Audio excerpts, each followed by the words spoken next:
London से लौटकर मेरठ आए मर्चेंट नेवी में अफसर सौरभ कुमार राजपूत की उनकी पत्नी मुस्कान रस्तोगी ने हत्या कर दी।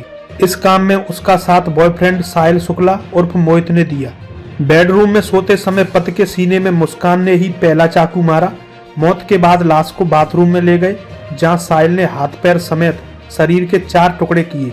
बॉडी को ठिकाने लगाने के लिए प्लास्टिक के ड्रम में टुकड़े डाले, फिर उसमें सीमेंट का घोल भर दिया। परिवार और पड़ोसियों को गुमराह करने के लिए मुस्कान शिमला मनाली चली गई। 12 दिन तक वह इंस्टाग्राम पर वीडियो फोटो अपलोड करती रही ताकि लोग यही समझते रहें कि वह लोग घूम रहे हैं। इस कत्ल से पर्दा तब हटा जब 18 मार्च को सौरभ का छोटा भाई राहुल अपने भाई के ब्रह्मपुरी के इंदिरा नगर 2nd स्थिति घर पर पहुंचा। यहाँ उसने मुस्कान को एक लड़के के साथ घूमते देखा। पूछने पर सही जवाब मुस्कान नहीं दे सकी। घर के अंदर से बदबू भी आ रही थी। राहुल ने शोर मचाया, तब पड़ोसी भी इकट्ठा हो गए। पुलिस आई तो पूरे झकझोर देने वाले मर्डर का पता चला। पुलिस कस्टडी में मुस्कान और साहिल ने कत्ल की पूरी कहानी सुनाई। मुस्कान बेटी को छोड़ने स्कूल जाती थी क्योंकि सौरभ ज्यादातर बाहर रहते थे। स्कूल के बाहर ही पहली बार साहिल शुक्ला से मुस्कान की मुलाकात हुई।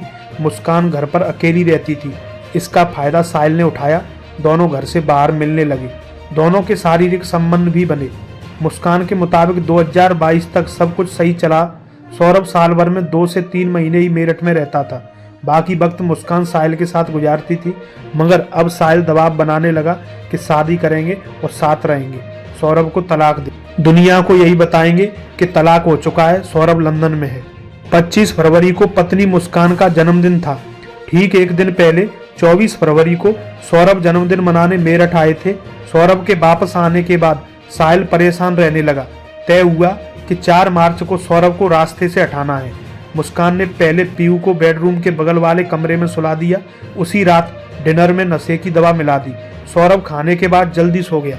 इसके बाद मुस्कान ने साहिल को फोन किया। साहिल के आने के बाद मुस्कान ने सौरभ के सीने में चाकू घोंप दिया। सौरभ की मौत होने के बाद उसकी लाश को घसीटकर बाथरूम में ले गए। मुस्कान और साहिल ने मिलकर लाश के 4 टुकड़े किए। उन्हें छिपाने के लिए बाजार से पानी भरने वाला एक प्लास्टिक का ड्रम लाए। लाश के टुकड़े इसी ड्रम में भर दिए गए। 5 मार्च की सुबह मुस्कान ने पीयू को उठाया। पीयू को अपनी मां कविता के घर ले जाकर छोड़ दिया। फिर वापस आई और साहिल के साथ शिमला मनाली घूमने चली गई। मुस्कान अपने साथ सौरभ का मोबाइल लेकर गई थी। वहीं से सौरभ का व्हाट्सएप चलाती रही, मैसेज का जवाब देती रही, साथ ही अपने इंस्टाग्राम अकाउंट पर शिमला घूमने के विजुअल अपडेट करती रही। इधर सौरभ का भाई राहुल बीते कई दिन से अपने भाई से बात करने की कोशिश कर रहा था, लेकिन उसकी फोन पर बात नहीं हो पा रही थी। राहुल मंगलवार को भाई सौरभ के किराए के घर पर पहुंचा, लेकिन वहां कोई नहीं मिला। उसने भाभी मुस्कान को कॉल किया, भाई के बारे में पूछा। मुस्कान ने कहा वह तो मायके में आई है और उसे सौरभ की कोई जानकारी नहीं। राहुल को अनहोनी की आशंका हुई। वह आसपास के लोगों से सौरभ के बारे में पूछताछ कर रहा था। तभी अचानक मुस्कान किसी युवक के साथ वहां पहुंच गई।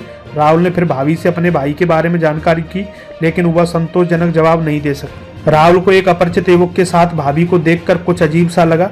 उसने अपनी मुस्कान से पूछा, साथ आया लड़का कौन है? जिस पर वह चुप्पी साध गई। इसके बाद राहुल घर के भीतर गया। उसे तेज बदबू महसूस हुई। उसने शोर मचाते हुए मुस्कान और उसके साथ आए युवक को दबोच लिया। एसपी सिटी बोले, सौरभ की चाकू मारकर हत्या की गई है। पुलिस ने ड्रम से शव को बरामद कर पोस्टमार्टम के लिए भिजवा दिया है। मुस्कान और साहिल पुलिस की गिरफ्त में है। मृतक के परिजनों की शिकायत के आधार पर आरोपियों के खिलाफ संबंधित धाराओं में मुकदमा दर्ज कर लिया।